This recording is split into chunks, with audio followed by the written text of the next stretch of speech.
Away sa duta, isa pa sa mga ginatutukan nga motibo sa pagtiro patay sa punong barangay sang Santo Niño, Dueñas, Iloilo kag sa Bana Sini.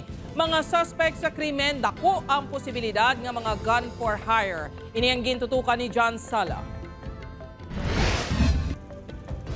Padayon pa ginatumod sa Iloilo Police Provincial Office kung sino gid ang yara sa likod sa pagtiro patay sa punong barangay sang Barangay Santo Niño, Dueñas, Iloilo nga si Michelle Amela kag ang Bana Sini nga si Rodney.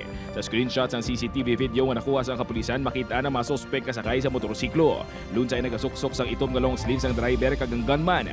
Naka-shorts naman ang nagtiro samtang nakadilargo ang driver. Kung basehan ang hulag kag pamaagi sa mga suspect, dako ang posibilidad nga gun for hire ang mga inisulod sa IPPO. Ang ilang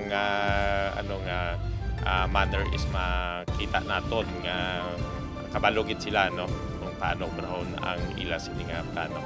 Kag isa sa mga ginalantaw nato diri, this is planned crime.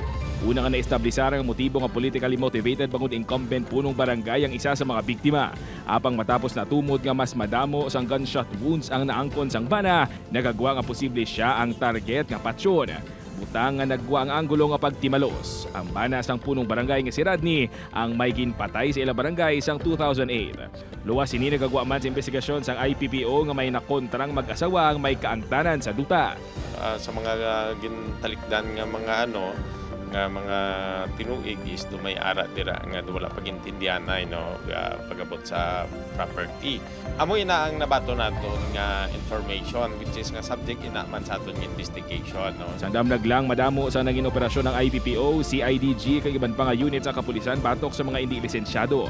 Undocumented kag loose firearms gani suno kay Aranyo, hindi malayo nga posible ini ang mga armas sa ginagamit sang mga gun for hire sa probinsya. Nakita naton mga loose firearms or mga unlicensed firearm.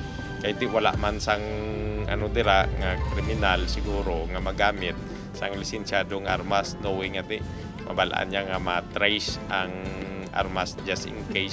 Ginapadalman man sa karon sa kapulisan na ginaligar pamahog nga nabaton sang mag-asawa antes natabo ang insidente. Upo kay Hans Desierto, John Sala. 1 Western Visayas.